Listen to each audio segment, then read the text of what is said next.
सुनने में अजीब लगेगा बट क्या तुम जानते हो आरडीजे का डॉक्टर डूम हमेशा से ही एमसीयू में था, ठीक हमारी नाक के नीचे। लोकी से लेकर कैंग एंड आयरन मैन से लेकर स्पाइडरमैन सभी को वही कंट्रोल कर रहा था, ठीक तुम्हारी नाक के नीचे, लेकिन हम उसे कभी देख ही नहीं पाए। और आज की वीडियो में तुम्हें बताऊंगा कि एग्जैक्टली किस मूवी में आरडीजे का डॉक्टर डूम अर्थ 616 पर आया था। सो हेलो गाइस, मेरा नाम है Himanshu, welcome to Buzzmeme and if you like Marvel movies you will love me. Okay, so age of Ultron से लेकर सिविल वॉर में और आंट मैन से लेकर लोकी, इन सारी मूवीज एंड सारे शोज में जितने भी इवेंट्स हुए उन सभी को डूम कंट्रोल कर रहा था। कैसे? ये जानने से पहले तुम्हें ये जानना होगा कि मल्टीवर्स एक्चुअल में वर्क कैसे करता है। तो एक टाइम पर कैंग द कॉन्करर के वेरिएंट्स के बीच एक मल्टीवर्सल वॉर हुआ था जिसमें हु ही रिमेन्स वाला वेरिएंट जीत गया था। इसी हु ही रिमेन्स ने सीक्रेट टाइमलाइन यानी अर्थ 616 बना दी एंड टीवीए को काम दिया इसे प्रोटेक्ट करने का, ताकि कोई दूसरा कैंग वेरिएंट कभी इस सीक्रेट टाइमलाइन को परेशान ना करे और दूसरे किसी भी ऐसे यूनिवर्स को प्रून कर दे टीवीए जो ही हु रिमेन्स का कोई दूसरा वेरिएंट प्रोड्यूस करे। लेकिन धीरे धीरे he who remains secret timeline देख देख कर थक गया एंड लोकी के लिए ऐसे इवेंट्स की सीरीज तैयार कर दी उसने जिनके थ्रू होते हुए लोकी उसके पास पहुंच गया और आकर उसकी जगह ले ली। यानी टोनी का आयरन मैन बनना, अल्ट्रॉन को क्रिएट करना, उसके बाद सिविल वॉर होना और बाद में थैनोस का आना, आधी पॉपुलेशन को मिटाना और एंड गेम में लोकी का टेसरैक्ट लेकर वहां से निकल जाना और फिर टीवीए में पकड़े जाना और फिर फाइनली गॉड ऑफ मल्टीवर्स बनना। ये सब ही हु रिमेन्स का ही प्लान था। इन सारी मूवीज के पीछे ही हु रिमेन्स की ही प्लानिंग थी। उसी ने तय किया था कि कब कहां कौन सा इवेंट होगा, जिसके चलते लोकी भागा, अरेस्ट हुआ और फिर ही हु रिमेन्स के सामने आया। तो ही हु रिमेन्स ने लोकी को अपना थ्रोन ऑफर कर दिया क्योंकि वो जानता था कि लोकी को पावर चाहिए और लोकी ने उसकी जगह ले भी ली। ही हु रिमेन्स ये तो जानता था कि लोकी को पावर चाहिए बट ये नहीं जानता था कि लोकी मल्टीवर्स के लिए आजादी चाहता है, फ्री विल चाहता है। इसी के चलते सीक्रेट टाइमलाइन को ओवरसी करने की बजाय लोकी ने मल्टीवर्स का एक ऐसा ट्री तैयार कर दिया जिसकी ब्रांचेस हमेशा ग्रो करती रहती हैं। जैसा कि मैंने कहा, फ्री विल। मल्टीवर्स में हर किसी को सब कुछ करने की आजादी है और इसी के चलते ये ब्रांचेस इनफाइनाइटली ग्रो करती जाती हैं। एंड ये याद रखना, लोकी सीजन 1 एंड 2 के इवेंट्स एंड गेम के दौरान हुए थे क्योंकि तभी लोकी ने टेसरैक्ट चुराया था और फिर आगे जाकर मल्टीवर्सल ट्री तैयार किया था। और क्योंकि लोकी और टीवीए ये टाइम के फ्लो से बाहर एग्जिस्ट करते हैं या कह लो कि टाइम से बाहर एग्जिस्ट करते हैं, यानी ये एक पॉइंट ऑफ टाइम से दूसरे में कभी भी कहीं भी आ जा सकते हैं। तो ये जो मल्टीवर्सल ट्री तैयार हुआ, मल्टीवर्स में एग्जिस्ट करने वाले हर शख्स के एंगल से देखा जाए तो मल्टीवर्स हमेशा से ही एग्जिस्ट करता रहा है क्योंकि मल्टीवर्स के सारे लोग लोकी और टीवीए की तरह टाइम से बाहर एग्जिस्ट नहीं करते हैं बल्कि टाइम के अंदर एग्जिस्ट करते हैं। और लोकी सीजन 2 में लोकी जो टाइम स्किपिंग कर रहा था, इसी ने उसे ही हु रिमेन्स से ज्यादा पावरफुल बना दिया था। अगर कंफ्यूजन हो रहा है तो आसान भाषा में बता देता हूं, ही हु रिमेन्स ने सीक्रेट टाइमलाइन इसलिए बनाई थी ताकि कोई दूसरे कैंग वेरिएंट्स कभी उसके लिए खतरा ना बन पाए। लेकिन जब लोकी इस प्लेटफॉर्म पर आया और आगे बढ़ा एंड कंट्रोल उसके हाथों में आया तो मल्टीवर्सल ट्री एग्जिस्टेंस में आ गया और उसी के साथ एक नया खतरा भी आ गया, इनकर्जन्स। क्योंकि मल्टीवर्स मतलब बहुत सारे ढेर सारे यूनिवर्सेस और एक यूनिवर्स की बाउंड्री जब दूसरे यूनिवर्स से कोलाइड करती है तो इनकर्जन होता है जिससे एक या फिर वो दोनों के दोनों यूनिवर्सेस ही डिस्ट्रॉय हो सकते हैं। मार्वल में इनकर्जन्स बहुत से डिफरेंट रीजंस को लेकर हुए हैं, फिर चाहे वो डार्क होल्ड को पढ़ा जाना हो या फिर पीटर के कहने पर स्ट्रेंज का स्पेल करना और उस स्पेल का टूट जाना। यानी मल्टीवर्स बहुत कमजोर है, बहुत फ्रेजाइल है। मल्टीवर्स ट्री की ब्रांचेस इनफाइनाइटली बढ़ सकती हैं, बढ़ती ही चली जाती हैं, कभी रुकती नहीं है। और इसी के चलते एक चीज और बढ़ जाती है, डिफरेंट यूनिवर्सेस के कोलाइड करते हुए उनके बीच इनकर्जन होने की संभावना। अब एवेंजर्स डूम्सडे में ये जो डूम्सडे वर्ड है इसका लिटरल मतलब ही होता है दुनिया का आखिरी दिन। तो ये सीधा सीधा इशारा है इस बात का कि इसमें एक या बहुत सी दुनियाएं खत्म हो जाएंगी, चाहे वो 616 हो, 838 हो, 10005 हो या फिर और कोई यूनिवर्स। और जब जब किसी भी अर्थ पर कोई ऐसी प्रॉब्लम आती है जिससे कोई हीरो नहीं निपट पाता तो आखिर में वो सब के सब सिर्फ एक ही बंदे के पास जाते हैं, टोनी स्टार्क। तो किसी यूनिवर्स में जहां टोनी अभी भी जिंदा होगा वहां के हीरोज उसके पास हेल्प के लिए गए होंगे। बट वो डूम कैसे बना? वेल,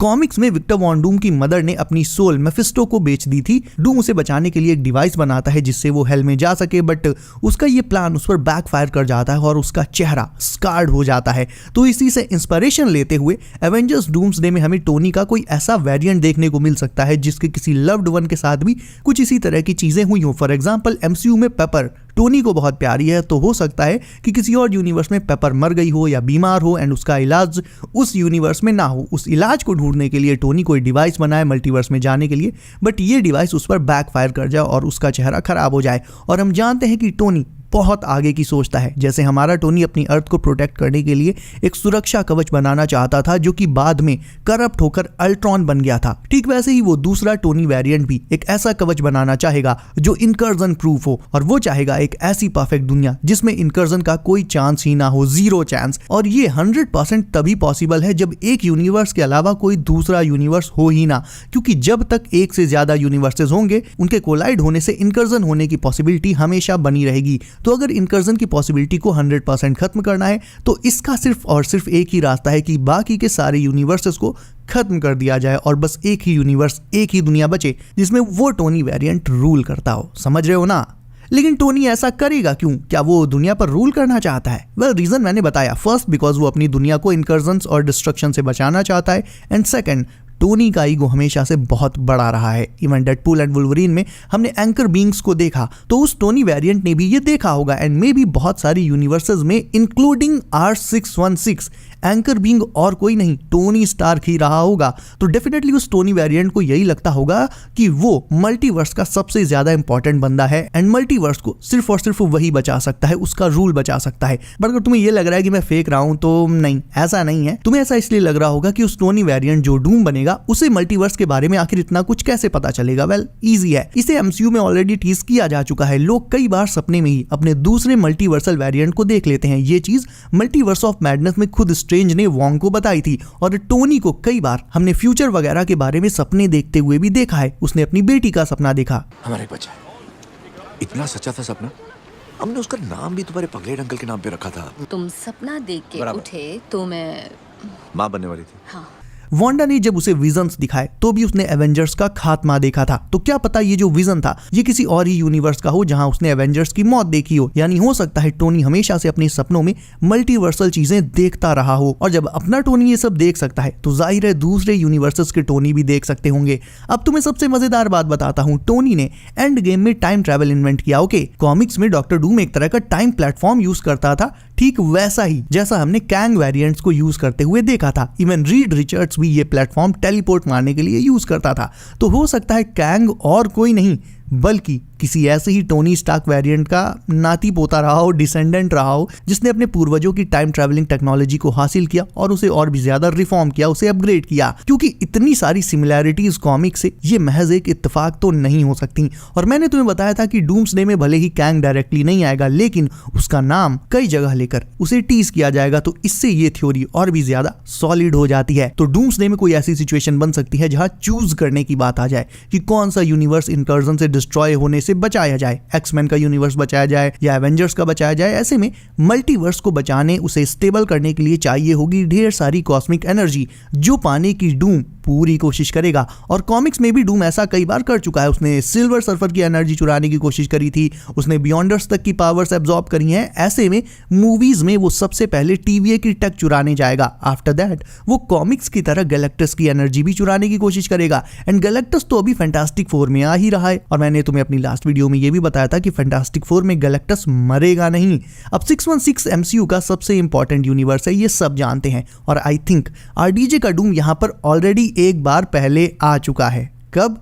स्पाइडरमैन नो वे होम में, क्योंकि स्ट्रेंज के स्पेल से सिर्फ वही लोग 616 में आए थे जो पीटर को जानते थे, like doctor octopus, green goblin, electro. इसी तरह से टोनी भी तो पीटर को जानता था ना। That's exactly why I think कि डूम वाला टोनी वेरिएंट भी अर्थ 616 पर आया होगा स्ट्रेंज के स्पेल से। हालांकि वो मूवी में सामने नहीं आया, लेकिन जितनी देर वो इस अर्थ पर रहा होगा उसने यहाँ सारी चीजें डीपली एनालाइज और स्टडी करी होंगी। प्लस वांडा के पास जो रियलिटी अल्टरिंग पावर है, जिससे हमने वांडा विजन में देखा था, उन पावर्स की भी टोनी के डूम को जरूरत पड़ेगी अपना वर्ल्ड यानी बैटल वर्ल्ड बनाने के लिए, जिसमें सिर्फ उसका राज चले। लेकिन सबसे बड़ा सवाल यह है कि टोनी वांडा को आखिर कंट्रोल कैसे कर सकता है? वेल देखो, डार्क होल्ड हर एक यूनिवर्स में एग्जिस्ट करती है। Okay, now Wanda multiverse of madness में जो आवाजें सुनकर और जो विजन्स देखकर बौरा गई थी, क्या होगा अगर वो विजन्स, वो आवाजें उसे कोई और ही सुना रहा हो, कोई ऐसा जो दूसरे यूनिवर्स में हो, एंड उसने डार्क होल्ड इतना डीपली पढ़ रखी हो कि वो अपने यूनिवर्स में बैठे बैठे ही वांडा को अजीब अजीब विजन्स दिखाकर इन्फ्लुएंस कर दे, उसे इविल बनने पर मजबूर कर दे। दैट्स राइट, जैसे एज ऑफ अल्ट्रॉन में वांडा ने टोनी को इन्फ्लुएंस किया था, वैसे ही ये दूसरा टोनी वेरिएंट दूसरे यूनिवर्स से हो सकता है वांडा को इन्फ्लुएंस कर रहा हो, क्योंकि हम जानते हैं डूम टेक्नोलॉजी के साथ साथ मैजिक में भी उतना ही जीनियस है। और जैसे कॉमिक्स में इल्यूमिनाटी ने डिस्कवर किया था कि उनका यूनिवर्स दूसरे यूनिवर्स से कोलाइड करने जा रहा है, इंकर्जन होने ही वाला है, तो वो इस मोरल क्राइसिस में फंस गए थे कि क्या किया जाए, क्या अपनी दुनिया बचाने के लिए उस दूसरी दुनिया को डिस्ट्रॉय करना चाहिए। तो एक ऐसा ही प्लॉट हमें एमसीयू में डूम्सडे में भी देखने को मिल सकता है, जिसमें टक्कर होगी डेडपूल एंड वुल्वरीन के एक्समैन यूनिवर्स यानी अर्थ 1005 और हमारे मेन 616 के हीरोज के बीच, क्योंकि ये दोनों यूनिवर्सेस एक दूसरे से कोलाइड करने वाले होंगे और इसीलिए हमें एक्समैन वर्सेस एवेंजर्स का एक जायंट बैटल देखने को मिल सकता है। एंड टू बी ऑनेस्ट ये बिल्कुल लॉजिकल है, क्योंकि अब अर्थ 1005 में भी ठीक ठाक हीरोज की एक्समैन की एक टीम तैयार हो गई है। डेडपूल एंड वुल्वरीन में इवन गैम्बिट भी मरा नहीं था, सो हो सकता है वो भी बाद में डेडपूल के साथ आ गया हो।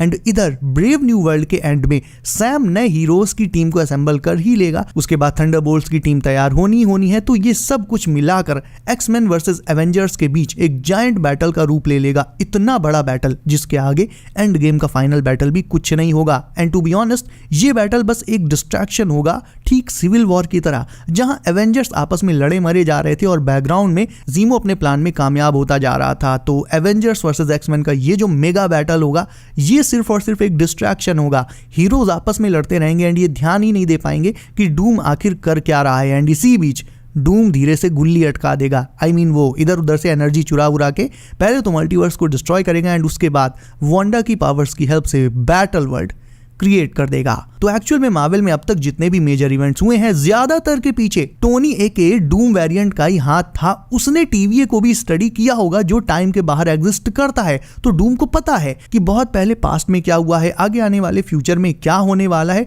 डूम को सब पता है कि कब कहां क्या इवेंट्स हुए हैं। ही हू रिमेन्स को हमेशा से लगता था कि वो बॉस है, बट शायद ऐसा नहीं है, शायद वो भी डूम की कठपुतली था। एंड लोकी के तो एल लगने वाले हैं, ये तो तय है, बहुत मजा आने वाला है। सो गाइज अब तुम अपने थॉट्स मुझे कमेंट करके बताओ। इसके अलावा वीडियो अच्छी लगी तो उसे लाइक करके चैनल कर लो सब, नोटिफिकेशंस कॉल पर डालना बिल्कुल ना भूलना ताकि आने वाली नई एमसीयू अपडेट्स तुमसे कभी भी मिस ना हो। सो बी सेफ गाइज, अपना ख्याल रखिए आप। मेरा नाम है Himanshu and as always I will see you in next one.